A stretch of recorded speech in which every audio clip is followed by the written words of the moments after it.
Money bills. Banknotes. Let's talk about it. How much does it cost to produce a banknote? Much cheaper than the note itself. The finished product is always worth more than the raw product? That's what they say, but without a start there is no stop. Without a beginning there is no end. Hence the interest in taking the material and not giving it maturity. Give thanks to the earth that gave you this material in the first place. You will tell me that if the raw material cost more than the derived product, we would be losing out and would not make any profits. Indeed, you are losing out by not giving thanks to the earth. On the other hand, for food derived from agriculture, you give thanks by praying at the table, by thanking the Lord for the food, for those who prepared and produced it, and for its nature derived from the good Lord. Basically, I am saying that without certain raw materials you have nothing and would have nothing. Because you exploit Africa without thanking it. In the case of a fruit, how do we evaluate its purchase price? By the number of oranges that exist? Or by the price that all farmers are ready to issue? So let's say how money takes its value. If it is money that makes everyone happy, and that establishes prices, we can produce as much paper money as we want. That is not what makes its price or its value. The value of an exchange note is its number? It is surely by the encryption of the ticket office that we classify the currency. Understand that the production of a $1 note costs as much as the production of a $500 note. The difference is in its established value and not in its own value, which is the paper. The values that we give to these notes are strictly reserved for the establishment. That is the encryption and numbering of the paper note. That is the responsibility of the state. And how much is the state worth? If the dollar is a reference currency, it is because each country and each continent contains dollar bills. Let's take the example of Africa. Each African country certainly has its own currency, but since their currency is worthless, they use American dollars instead to trade. Dollars are the reference for international currency. The currency of exchange. When I go to a currency exchange office, I am able to buy currency. Since when do we buy currency? Since there have been currency exchange offices and intercontinental international trade. An orange that I buy for 1 dinar in Morocco, how much can I resell it here?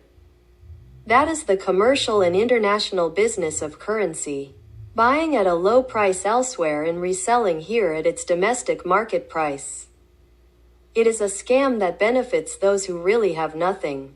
The West cheats through occupation and the westernization of globalization. I buy from the poor to give back to the richest. The poor will not mind because I pay them. But the price I will use for resale will not be the one I used to buy it.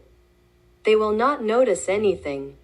It is established that the finished and processed product is worth more than its raw material. The raw material is only dust. It is what we do with it that counts.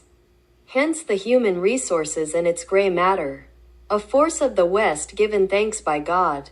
When I send money via Western Union to my family in Africa, it is as if Western Union became a bank for Africans. A bank that distributes money for free or almost for free, for these Africans who collect without having to work. Yes. Balance transfers like Western Union and MoneyGram, to name just two, work like banks in Africa. It distributes money that is not produced internally. Nor does it strive for the work of its domiciliary employees. This is money that comes from abroad.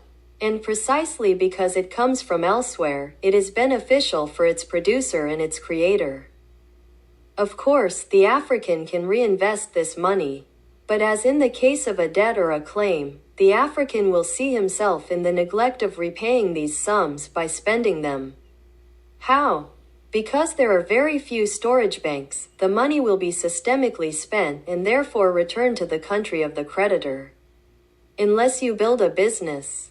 Western Union is therefore a financier. It operates like a bank in Africa, and its establishment comes from the same archaic system as our Western banks.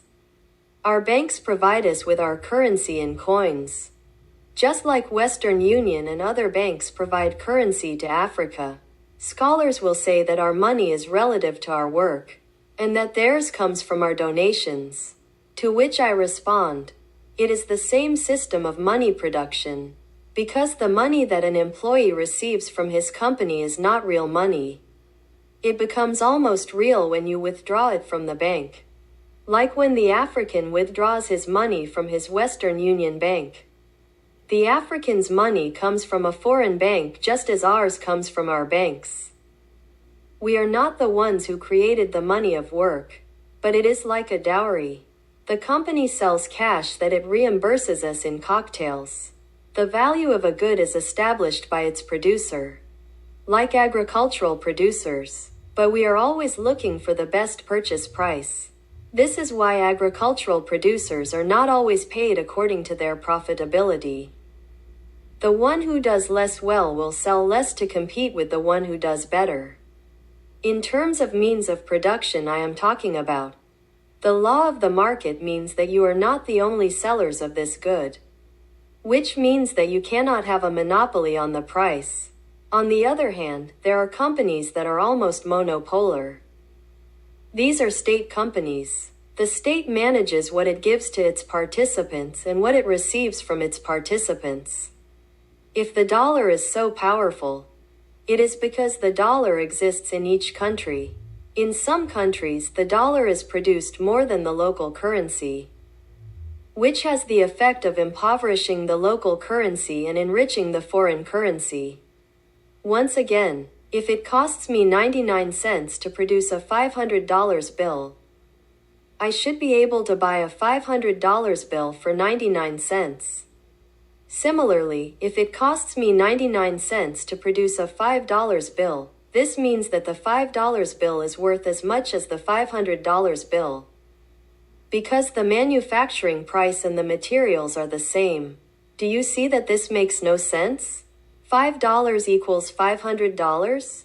Each of the bills has the same productive value, but each of the bills does not have the same market value. Because everything is numbered, and in the case of bills it is the number that determines its final value, and not what it costs to produce it. So money is fake, just like the stock market is fake. The stock market comes from other people's savings. The stock market serves as a storage facility for the resale of their currency. Just as we produce sometimes fictitious currency via fictitious networks, we also produce the stock market. That is to say, the economy of money, money that will be used later, after withdrawal, when we have contributed enough and are finally and financially ready to withdraw them from the stock exchange in roundings. I told you about the contribution system. It also serves the economy of companies via the stock market. It is said that the stock market revalues. Indeed, the stock market brings fluctuations in money, or I should say, savings that are deposited and withdrawn randomly. Although it takes a while before withdrawal, people sometimes withdraw before their due dates, hence the fluctuations. Do you understand that the more popular, fashionable, and trendy the company is, the more people contribute to this market? That is to say that there will be more people who will trust this company, listed on the stock exchange. And stock market predictions come from quotas, from tariffs. Not only do they come from the stock market value of the company, but also from the risks and financing of entrepreneurs. In short, I will not dwell any longer on the stock exchange. Just know that it is a contribution from companies and individuals who serve as economic indicators and financial information.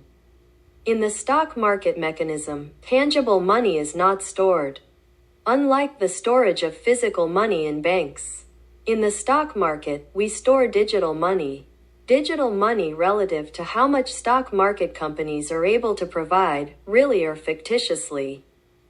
In other words, if a company has a stock market fall, it is because it has placed information and erroneous data in relation to its sector. And when it came to being accountable, they were incapable of doing so. and went bankrupt for non-payment. So failure to define its real and non-refundable market value. So in the end this world is based on money. But this money is rigged. And its origin can be rigged too. Today everything is rigged. Everything is digital. Everything is computerized. Digital, electronic, hyperbolic, hypersonic. Do you understand that I speak in support of the poor? Because I am not rich myself. So I defend my cause and my position in the monetary class. I do not seek to be rich. But unlike the rich I seek not to lack anything.